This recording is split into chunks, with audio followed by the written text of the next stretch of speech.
שהקדוש ברוך הוא אומר למשה רבנו, ראה קראתי בשם בצלאל בן אורי בן חור, כן? והקדוש ברוך הוא אומר שהוא נתן בליבו לעשות, לחשוב מחשבות, לעשות בכסף ובזהב ובנחושת. אז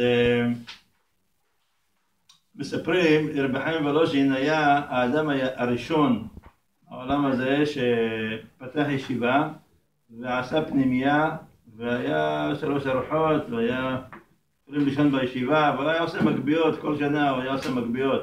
היה לו פנקס, היה רשימה של כל העשירים, הוא היה מגיע אליהם כל שנה, פעם אחת בשנה, וכל אחד היה נותן לו את הסכום שלו, אבל לא לעולם חוסן, האדם לא נשאר בריא כל הזמן, אז מגיעים לגיל הזקנה, וקשה מאוד אחר כך ללכת. אז בזמנם לא היה מכוניות, היו הולכים עם הסוס והעגלה, היו צריכים ללכת, אבל הוא היה הולך ברגל, היו הולכים ברגל. בתימן היו הולכים ברגל, מעיר לעיר וכפר לכפר. אלה שבאו עלו לארץ, הלכו 2 שבועות ברגל, עד שהגיעו לעדן, נדע לאיפה, ושם הם לקחו אותם והעלו אותם מטוסים.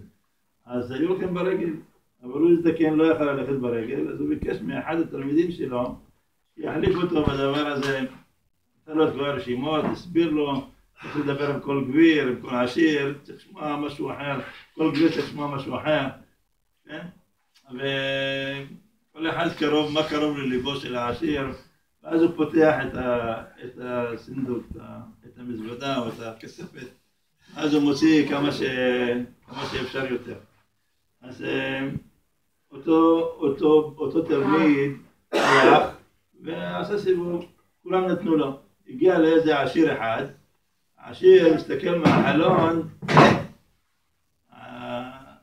מגיע עם קרקרה מפוארת, ומגיע איזה לימוזין, והוא נכנס, דופק, כן, מי אתה?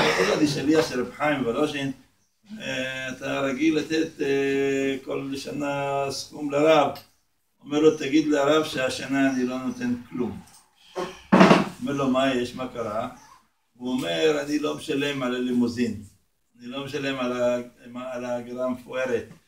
רבי חיים היה בא, בגדים פשוטים וזה, נראה אותך מהודר, וזה, ובא, אני לא מוכן לשלם בשביל, לתת כסף בשביל לאנשים שככה.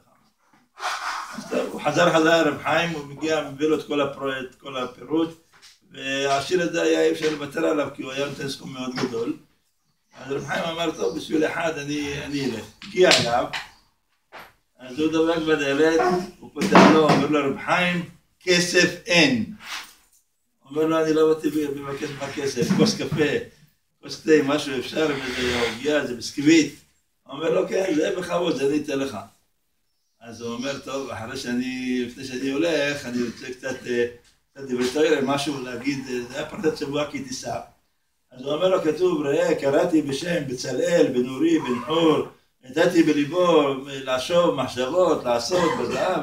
מה התורה מפרטת לנו שהקדוש ברוך הוא נתן בליבו לחשוב מחשבות? איזה מחשבות היה לבצלאל לעשות בזהב ובכסף ובנחושת? אמר לו, תשמע, זה המחשבות שהיה של בצלאל, הוא ראה במחשבה של האדם שנותן את הכסף, את הזהב, את הנחושת, כל אחד מאיפה הנתינה הזאת באה? הנתינה הזאת באה מהלב, הנתינה הזאת באה מהגאווה להראות שאתה עשיר, הנתינה הזאת באה בגלל שלא נעים, כולם נותנים, גם אני נותן, איך יכול להיות שאני נותנים לבית המקדש ואני לא אתן? מה המחשבה של הנותן? וזה היה בצלאל, היה מסתכל בבן אדם והיה יודע בדיוק מה הוא חושב. אם הייתה מחשבה של נתינה של זהב, הנתינה הייתה זהב עם לב זהב, אז היה לוקח את זה ומכניס את זה כמה שיותר קרוב לקודש הקודשים.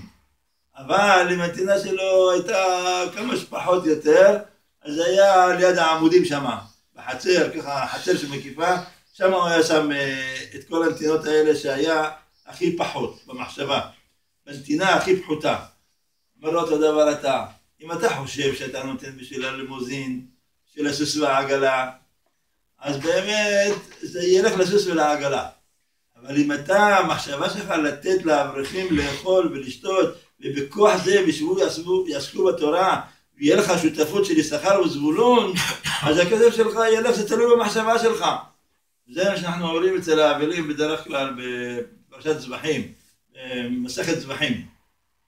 מסכת זבחים אנחנו אומרים שמה שהמחשבה פוסלת, לא פוסלת, המחשבה, תלוי הרבה במחשבה, תלוי מה אדם חושב. כשאדם הולך בעולם הזה, כל העניינים שלו, אם הוא חושב אותם לתורה ומצוות ומעשים טובים, בשביל הכוח הזה שהוא ישב וישמע דברי תורה שעה, שעתיים ביום, בשביל קביעת, שהוא יהיה בריא ושהוא יהיה יכול לעבוד את הקדוש ברוך הוא כמו שצריך, לישון, לאכול, כל מה שהוא עושה בעניינים הגשמיים בעולם הזה, אם הוא יודע לחשוב מחשבה נכונה, אז זה הופך להיות מחשבה של זהב, וזה הופך להיות בתוך קודש הקודשים.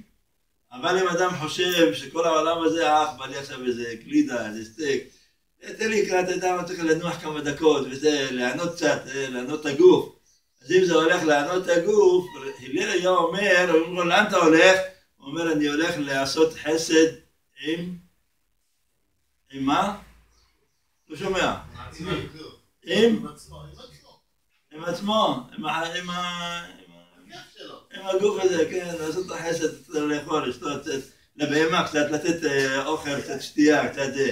כן, אבל אם אדם יודע לחשוב באמת מחשבות, אז כל המעשים שלו בעולם הזה, מתחילה ועד סוף, כמו שאברהם אבינו היה חי 175 שנה, אברהם ושרה זקנים באים בימים, הכוונה כל יום מלא, תורה ומצוות המעשים טובים. איך זה יכול להיות? מה, הוא לא היה הולך לשירותים, הוא לא היה אוכל, לא היה יושן, לא היה עושה ענייני העולם הזה, לא היה מתעסק בעולם הזה. אז איך זה מלא הכל? כי הכל הייתה מחשבה שלו קודש קודשים, מחשבה של זהב. יהיה רצון בעזרת השם יתברך, שנזכה בעזרת השם יתברך, המחשבות שלנו יהיו טהורות וניכנס לקודש הקודשים בעזרת השם יתברך.